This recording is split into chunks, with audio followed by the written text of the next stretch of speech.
Hello and welcome everybody. In today's Lightroom tutorial, I'm going to share all of my tips and techniques with you that I use when editing sunset pictures. And I'm actually going to take this raw file right here and I'm going to turn it into a very vibrant and very colorful picture just like this one, while showing you every single step I do from the very start to the finished and fully edited picture. This video is brought to you by SmugMug. Create your own professional photography website without any coding knowledge required. SmugMug offers 100% customization, beautiful templates, and unlimited storage from as low as $3 a month. Check out the link in the description to get your 14-day free trial today. So the first thing you will see is that this isn't your regular sunset picture with the sun in the frame and very strong color. Instead, it's a very subtle and a very kind of soft, almost a bit washed out kind of look. And that is actually what I really love about this photo. The sun is somewhere to the right of this frame, and that way we get this very soft mood and all of these very solid colors, which I often prefer over the very classical and very strong sunsets. Alright, the first thing you want to do is just bring down the highlights so you retrieve all of this detail in the clouds and in the sky. And you also want to bring up the shadows so you have just a ton of detail in both the highlights and in the shadow to work with and to play with further. So then the next thing, you just want to go to the whites and hold down the Alt key while bringing the whites to the right. And that will give you a white mask, which means that everything that is starting to become anything else than black means that this part is clipped. So generally speaking, you just want to stop before anything clips. But if you, for example, have the sun directly in your picture or maybe a lamp, then it doesn't really matter if there's just a very small part clipped, but you just don't want to make it look something like this, because then really a lot of parts will be way too bright. So I'm going to bring that down here and just stop before anything clips. And the thing here is, it might seem a bit too bright, but it's really all about the dynamic. And if you see from before the white adjustments and here's after, it adds a ton of dynamic. Even if you just look in the foreground right here, it's already a huge difference. And the exposure is always very easy to fix. So once again, just look at the actual dynamic that it brings to your photo.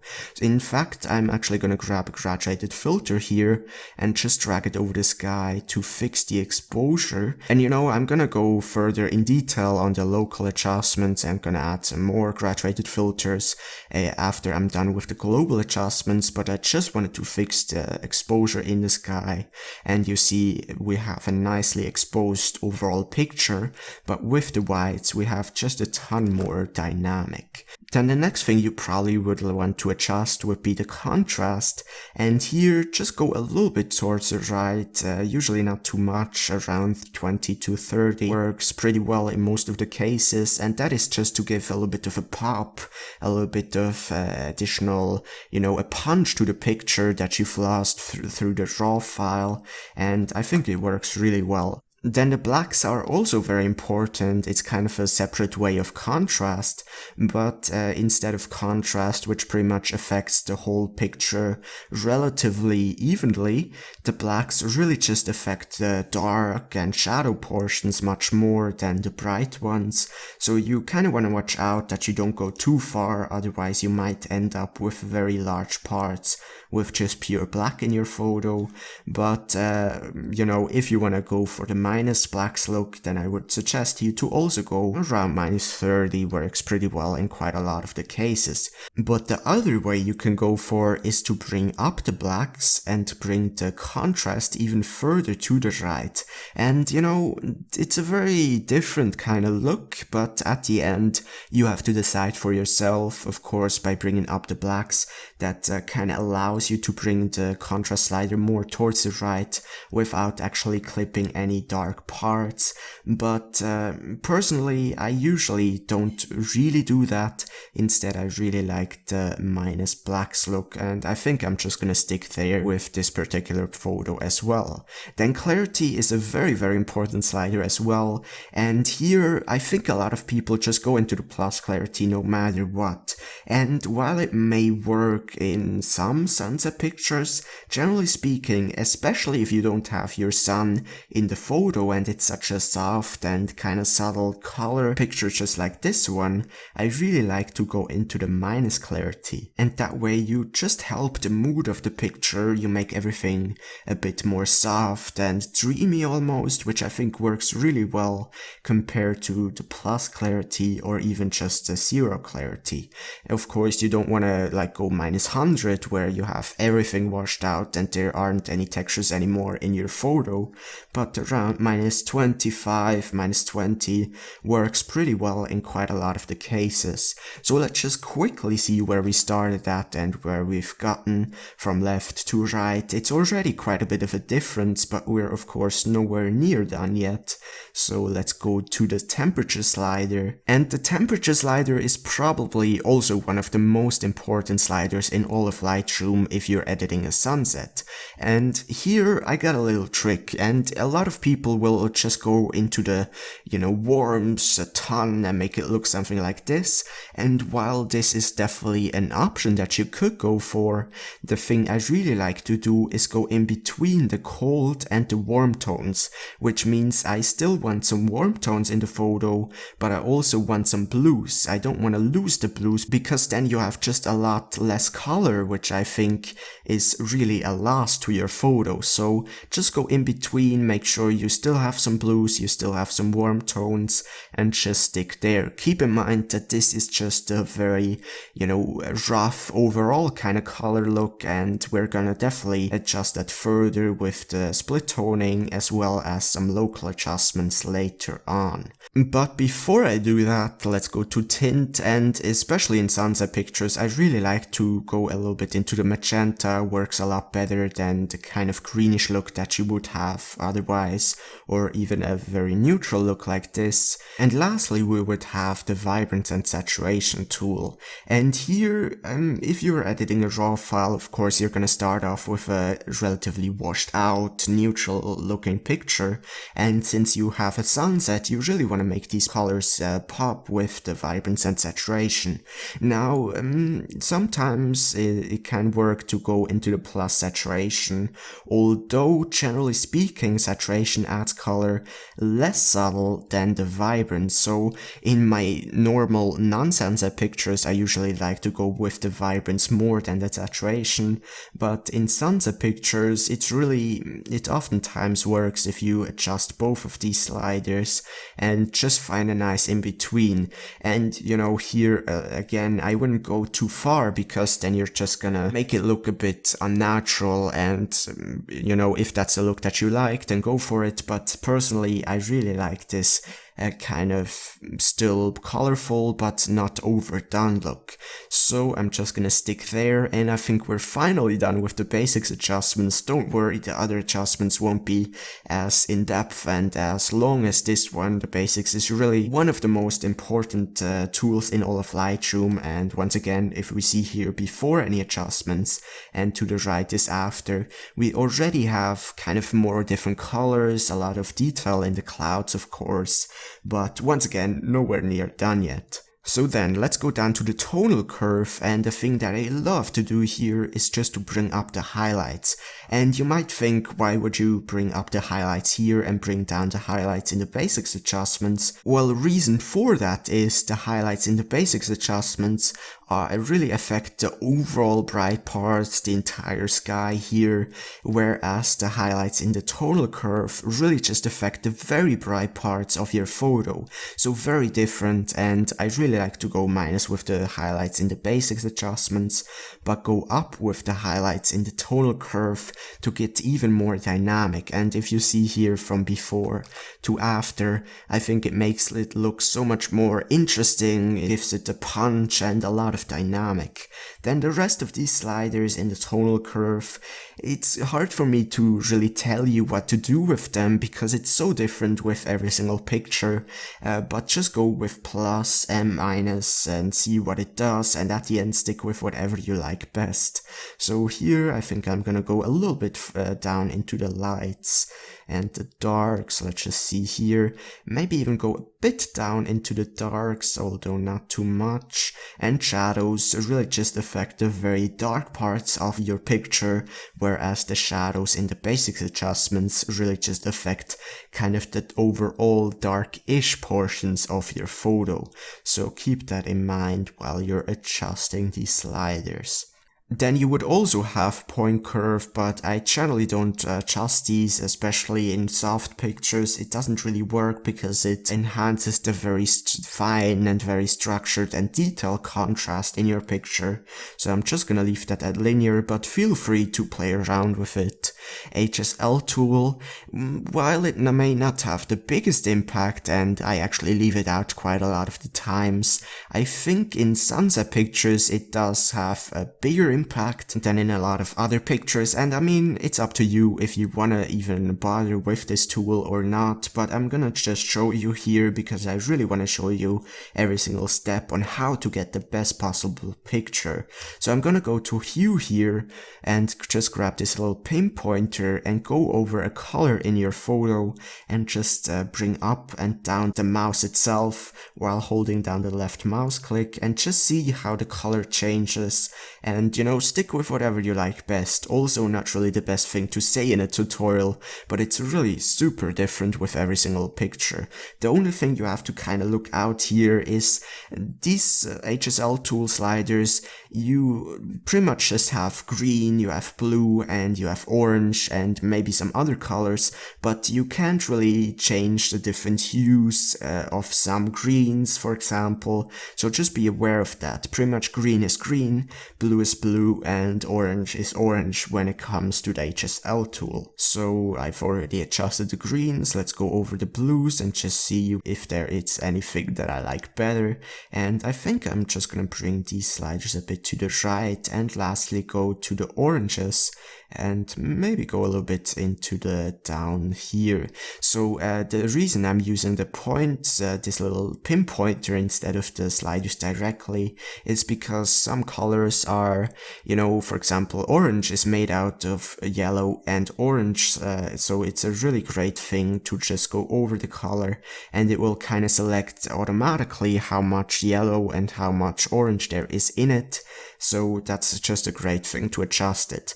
Then you just want to repeat the pretty much same thing with the saturation and the luminance afterwards. I'm really gonna go quite far here, just grab the little pinpointer, drag it over the different colors, and at the end stick with whatever you like best. And now we're here at luminance, and oftentimes I like to go a little bit up in the luminance because it adds some additional interest and especially complexification in the lighting, but don't be afraid to go into the minus either.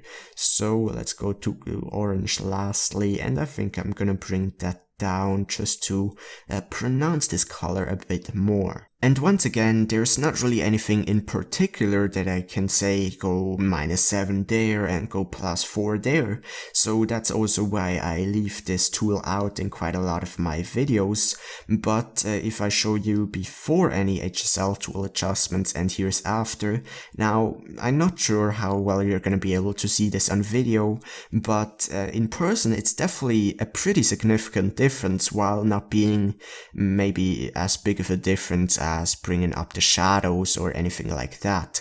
But you know, if you have the time, then definitely be sure to play around with it. It can definitely just make your picture this little bit better and more perfect. So then, split toning is another very big thing, and I would even say one of the top 2 things you have in Lightroom for sunset pictures. And you just want to go first of all to the highlights, go on this little box, and you will get a color palette, and just go through all of these kind of colors, see what they do and which one you like. Generally speaking, in sunset pictures I really like to go either with orange color like this, go with a kind of pinkish color like this, or go with a relatively purplish color like this, but don't feel free to go into the blues. I've also done that before, but in this photo I really think going into the orange tones works really well, and it's always a good idea to start off with relatively high saturation so you actually see what the color looks like and what it does to your photo. And once you found the right hue, then just go down into the saturation and of course make it look natural at the end. And I think I'm gonna stick around 40 here. Oftentimes, or in the majority of times, I usually stick around 30 to 40. More than that is oftentimes too much. But if I just show you before the split toning and here is after, it adds so much more color and so much more differentiation in your photo. And that is also why split toning is such a valuable tool, because if I go here to the temperature slider and bring it more towards the right to add some warmth, it just adds color so evenly over the entire picture. And you might think this is a good thing, but if you think about it, sunset color is naturally coming from the sky, so by just adding more color in the highlights than in the shadows, it gives not only a very differentiating kind of look, but it also gives a much more pleasing and more natural sort of style and look. So it's really very important that you adjust your highlight slider in the split toning if you're working with a sunset picture. And once again, you can go with all sorts of different colors, but I just think orange works the best here. Shadows just affect the shadows more than the highlights, kind of self-explanatory, but it's not quite as useful or as prominent as the highlight slider, but I think it's still worth to play around with and see if there's anything you like, to even just add a little bit of differentiation in your whole picture. So let me go through all of these colors here. And you know, I might even go with a little bit of a bluish tone. Let me see here. That doesn't look bad, but it's almost a bit too much.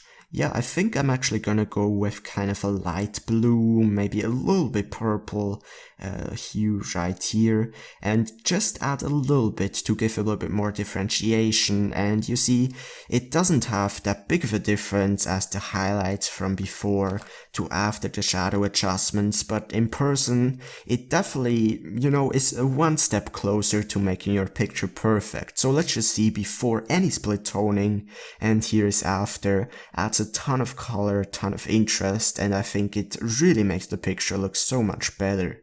Then detail. Should I cover this? You know what? I'm also gonna cover this. I'm just gonna make this tutorial very long and super in depth. So detail is a very important tool if you want to print your picture, or if you want to display it on a large monitor, or if you just want to have the best possible quality. If you're just uploading for Facebook, it doesn't really have that big of an impact. But yeah, if you want to print your picture or just want the best possible quality, then definitely take advantage of the detail tool. And the first thing you want to do is just zoom in 1:1 so you actually see what you do. And the first thing that I like to adjust here is the color slider.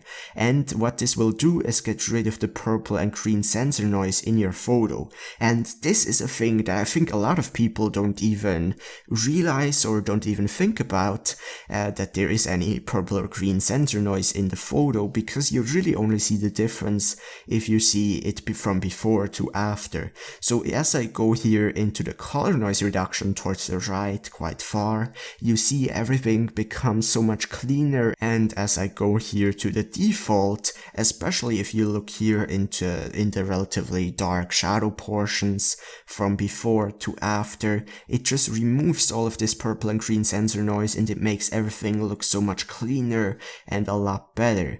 So once again, last time here from before to after. And the thing here is also, it doesn't have a bad impact on your overall color. You see, as I change it from left to right, it really doesn't affect the overall color. So this slider is one of the most valuable sliders in Lightroom, and if you haven't taken advantage of that already, then definitely go ahead and do so, because it's one of the easiest and most impactful sliders in all of Lightroom. And the next slider you would have would be the noise reduction, and this slider I don't particularly like, because as I go here into the plus noise reduction, you see we lose a ton of detail and a ton of sharpness in the photo, and even though there is a little bit of noise, I really don't think it's distracting at all, as long as you don't have a ton of it. And I would really suggest you, unless you have just a bunch of noise and your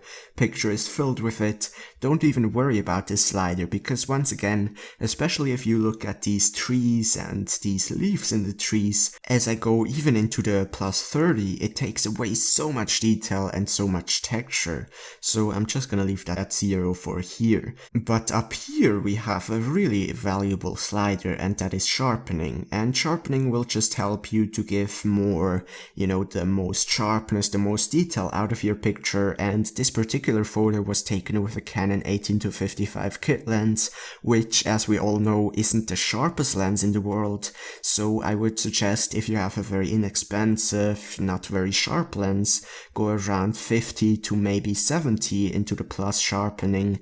And if you have a very sharp L lens or something like that, still add a little bit of sharpening, but not quite as far. So I think I'm gonna go around plus 60 here, zoom out again, and bring the mask into the right while holding down the Alt key. And this is a very important thing to do that, by the way, that way you get a sharpening mask, and everything that is white is going to be sharpened and everything that is black is not going to be sharpened. And you just want to bring that to the right until most of the non-textured surfaces are not selected. So for example, most of the sky, or if you would have very smooth long exposure water, you don't really want to sharpen these things because you don't have anything to sharpen there, any texture to bring out, so it will just introduce noise. But you don't have to get it perfect, it really doesn't matter. The most important thing is just that you don't make it look like this and have everything white. So I'm just gonna leave it at around plus 65 here. I think that works pretty well. And I think we're pretty much done with the detail tool. So let's just zoom in 1:1 here and show you before any detail tool adjustments.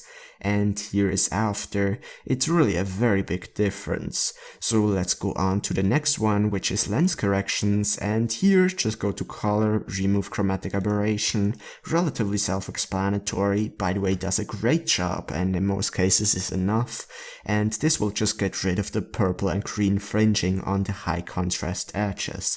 So if I show you before that little check mark, you see there is some fringing on this hill right here, and by just clicking on it, it pretty much disappears. So great thing. Then profile is the second and last thing that I adjust in the lens corrections, and here you just want to click on enable profile corrections and choose your lens, in this case the Canon 18-55, and it will just get rid of the vignetting and the distortion of your lens. So from before to after, definitely a great thing to have. However, vignetting, I sometimes even like to bring it down just because it kind of helps. Vignetting kind of helps sometimes to give more attention towards the center and just to kind of set the mood, make it a little bit more dramatic. However, I think I might even go a little bit down here, but distortion is definitely the main thing that you want to use this profile correction for, and that is definitely a really great job, as you see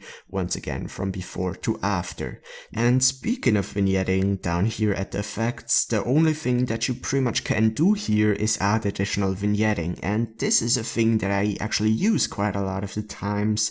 I think it is definitely worth to once again give more attention towards the center and to kind of set a more dramatic, a little bit darker mood. It really can work in quite a lot of the pictures, and I definitely think I'm gonna add some additional vignetting here. You see from before to after, it really helps to set the mood, especially in this photo. But please don't go into the plus exposure vignetting, because I mean, I've never seen a picture where that works, especially for landscapes. I really don't think it's something you should consider, but minus vignetting, definitely a great thing in quite a lot of the cases. So let's just quickly show you before that vignetting, and here is after. I think we're slowly nearing the end, and the last global adjustment that you would have is the camera calibration.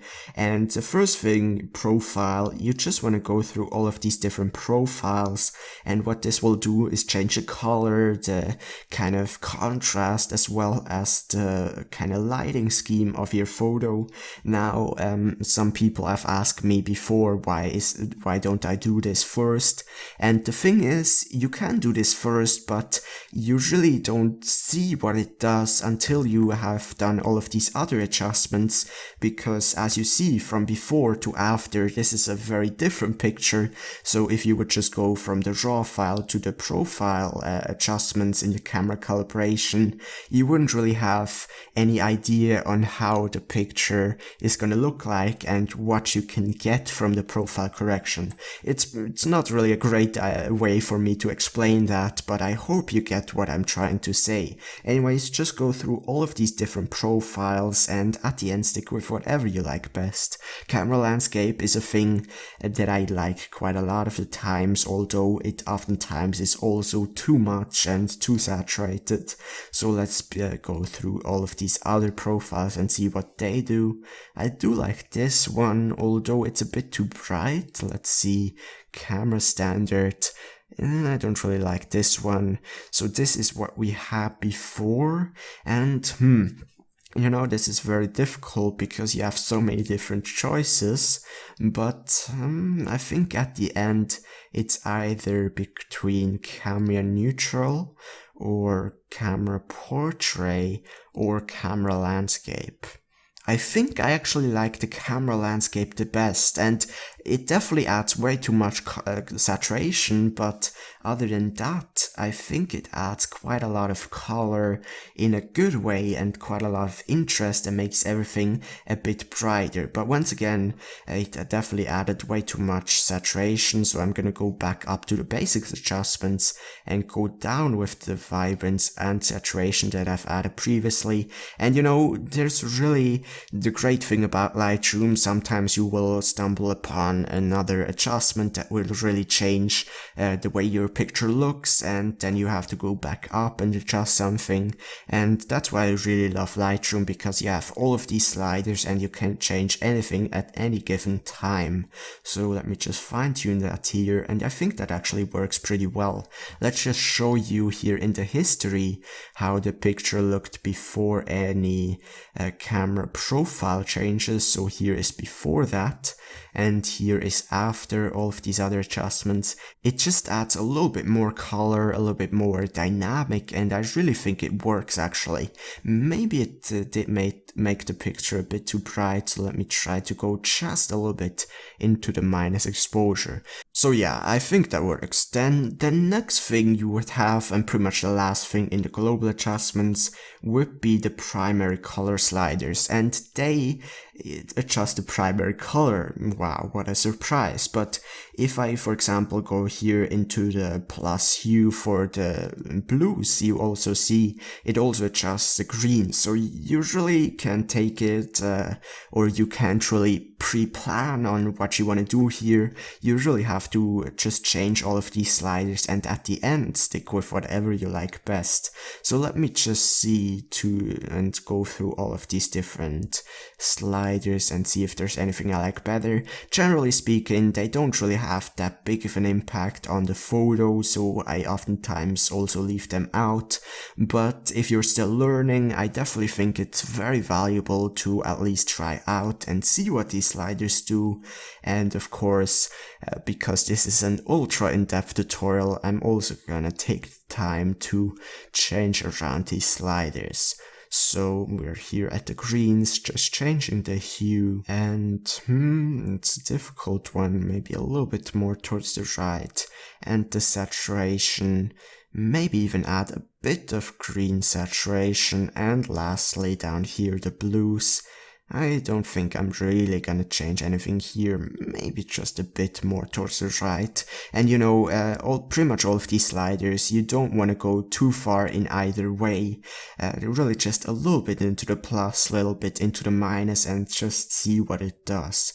So I'm gonna finish that up here, and yeah, I think that works pretty well. Once again, doesn't really have too big of an impact.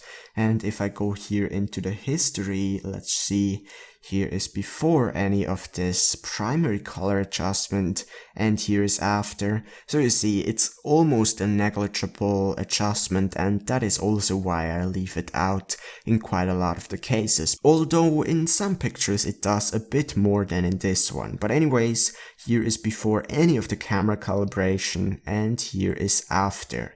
So I'm finally done with the global adjustments. Thank you very much for sticking around so long. You, sir, are a photography nerd, which is great. And here we're finally at the local adjustments, and local adjustments, I think, are really where you make your picture truly unique and truly complex and all of that stuff. So first thing that I usually check and do is the graduated filters. And as you might remember at the start of this video, I already added a graduated filter with just minus exposure over the sky to fix the exposure in the sky.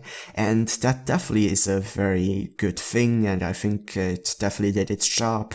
But additionally to that, I'm gonna add some more graduated filters, and the thing I really love to do is just grab one and drag it over maybe half of the sky, maybe angle it even, just something like that, and then change the color either in the color temperature or in the color tool right here, and that way you really can get some different hues, some different, even more colors in your overall photo, and I think it's definitely a really great thing.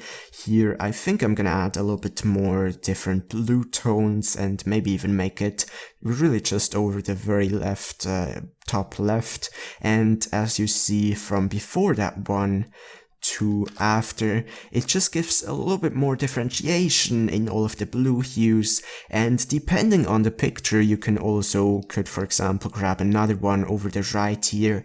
The only thing that you want to look for is that you have a very soft edge, that of course all of the adjustments look very natural and organic, and just add another color. For example here, I think maybe a little bit of purple might work, really just a hint, you know, that you don't want to make something like this, but just a hint can work quite a lot of the times. And then another thing that you can do with the graduated filters is just to drag one over the very bottom with this time sort of a rough edge, just like this, and just go down into the minus exposure, and that way you help to close out your picture. It's kind of an additional vignetting, but it really helps to contain your eye within the actual photo. So I'm just having that right here, and you can also try to do the exact same thing with the top, although you don't want to go quite as far, generally speaking. And then let's see, I think there's pretty much only one thing left that I want to do with the graduated filters, and that is to just grab one over the part of the sky or the picture where the light is coming from. So you see the light is obviously coming from the right here, so you just want to pretty much drag one over the entire half of the picture with once again a very very soft edge, and go a little bit into the plus exposure, really not too much, maybe just around 0.13, then grab another one and drag it in parallel over the other side of the picture and go a little bit into the minus exposure. And the reason you want to do that is to create differentiation, to complexify the light. And if I show this to you here, if I delete both of these filters, before it's really relatively relatively evenly exposed, and after, it's just a lot more complex. You really have this graduation from bright to medium bright to pretty dark on the left, and you know, all of these things is what really makes your picture truly unique and interesting,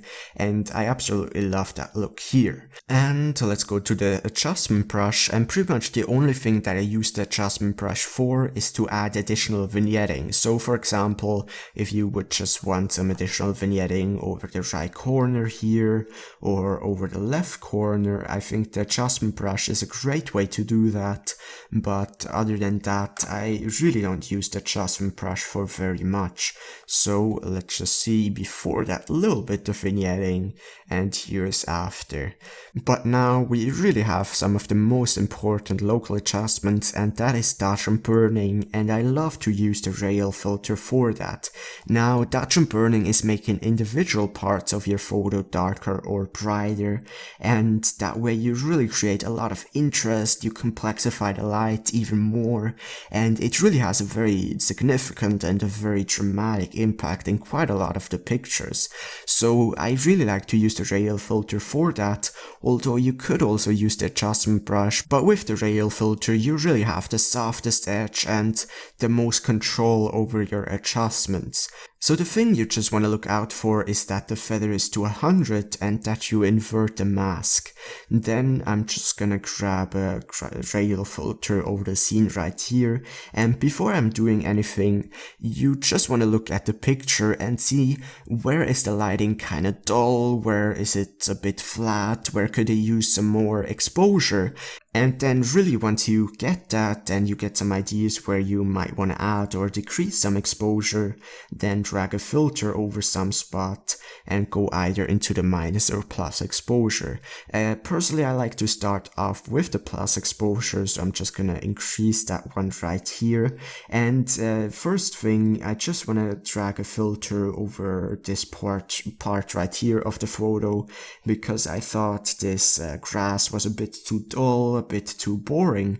So as you see from before to after, it just adds a little bit more interest, and I might have even done it a bit too much, so let me bring down the size of this filter. And once you have one, just right click duplicate and drag it over another spot in your photo, and I think I'm gonna drag another one over here, right click duplicate and just make a very small one over these bushes, just to make it look as if the light would have hit these bushes. And it's very important that you go with the lighting scheme, a thing that I always mention, but you really don't want to go over the deepest shadows here and just bring up the exposure, because of course that will not look natural. Instead you really just want to go over the already bright or relatively neutral parts of your photo and add a little bit of exposure there. You can also mix that with clarity or contrast to get an even more desirable look, but a thing that I really like to do for myself in sunset pictures is just to go to the little color and maybe add some warmth there to once again really complexify everything. And I'm just gonna add some more filters over here. Usually I would speed that up, but since this really is an in-depth edit, I want to show you every single step I do without skipping anything. So in terms of plus exposure, I don't think I'm actually gonna add too many here, because the picture is already so bright and dynamic, and there's really not much to do in terms of plus exposure. Maybe just some more, some more color and lighting over some of these flowers right here. And the great thing about the rail filter, you can just go to an individual rail filter and then adjust the settings or the exposure, and really make sure that every single part of your photo has the exact perfect and the right values in terms of the adjustments. I think it's starting to get a bit long and I've been talking for way too long, so excuse my repeating, but I think in terms of the plus exposure I'm pretty much done here. Let's just see before any rail filters here, and here is after. And it's definitely a pretty significant difference, although nowhere as near as I've seen in some of my other sunset pictures. So once again, I think dodge and burning is something that really works in every landscape and really helps to complexify all of these, but in some pictures, of course, you can go farther with it than in others. But I'm not done with dodge and burning yet. I'm also gonna add some minus exposure rail filters, and the thing here, once again, you just want to go with the lighting schemes, and as we did with the plus exposure filters, just go over the already bright parts. With the minus exposure, I'm going over the already dark and kind of in shadow parts, and I just want to exaggerate that. For example, here on these hills, really there's not really any light hitting, so I just want to exaggerate that, and that way you get so much contrast and additional complexification in your lighting. So right click duplicate, maybe drag one over this part right here, right click duplicate, some more over there, and let's see, maybe over this entire water because it's a bit too bright. Yeah, I think that actually works. Also, of course, angle it so you have it perfect. And, you know, once again, I don't think there are too many negative exposure rail filters needed here either. Let's just take a last glimpse at the picture before I say that I'm done with the dodge and burning. And maybe just another minus exposure filter over here to really add some differentiation, and I think that really works here. So I think I'm done with the dodge and burning. Actually, maybe I'm gonna add some more plus exposure filters in just the sky here. That's, by the way, also a thing that you can do. You don't just have to do it on the foreground, you can also do it in the sky, and I'm gonna just increase the exposure here a little bit to add some additional, even more dynamic, and yeah, maybe just a little bit plus exposure here as well. And you know, there are so many different options, you can really go far with all of these adjustments, but at the end I think I'm done here and it really looks good. So here's before any plus and negative exposure dodge and burning rail filters, and here is after. And you see, even though it isn't as huge of a difference as in some of my other photos, it's definitely still a lot more interesting and a lot more dynamic, a lot more complex, and I really think that helps the picture very much. So I think, is there anything else that I want to do in overall editing before I say that I'm done with the overall photo? Yeah, there is actually. Let me grab a rail filter once again, but this time not with exposure, but just with color, and go over the left here and even increase the saturation and just, you know, complexify the color even more, give more different looks on some different parts. Right click duplicate, and maybe I want some lighter yellows in the right here, and maybe add another one just for the top of this cloud, but this time with kind of more of a purple kind of look. And yeah, definitely don't want to overdo that, but I think it works pretty well. So now I really think that I'm done with this photo. Actually, am I? A last thing that I am actually gonna do is grab a adjustment brush, reset everything here, and go a little bit into the minus clarity and really quickly just paint over the water. And this is a great method to make your kind of harsh and textured looking water just a little bit smoother. Now you won't get an effect like you would with long exposure, but I think just it's a little bit better from before to after, just so there's not too much attention drawn on the actual water. So I'm very happy with this picture, and I really now think that I'm done. So let's go here into the history and scroll down this very long history and see where we started at with the raw file. And I mean, it's a pretty different picture, a lot flatter. There's really no differentiation in terms of color. And here to the after, I mean, it's a very dramatic adjustment, but I really love it. It adds so much different colors, from pretty much just blue. We now have different blue hues, we have oranges, we have yellows, purple, greens, and all of that stuff. I really love this way of editing sunset pictures, and I think it's a much better, well, maybe not better, but much more interesting way of editing a sunset picture rather than just making everything look very warm and kinda monotone. Create your own professional photography website or portfolio with SmugMug. SmugMug offers beautiful templates, complete customization, it's very easy and intuitive to use, unlimited storage on any plans, and excellent 24/7 customer support. My own website is built using SmugMug and I absolutely love it. Check out the link in the description to get your 14-day free trial and 15% off any subscription if you then decide to go for one. I hope you've enjoyed this video and you found it helpful. If you did so, then please be sure to subscribe for more photography related videos, Lightroom tutorials, landscape edits, and even some on location and travel videos in the near future. Anyways, that was it for me today. Go out on the next sunset and I hope I'll see you in the next episode. Take care.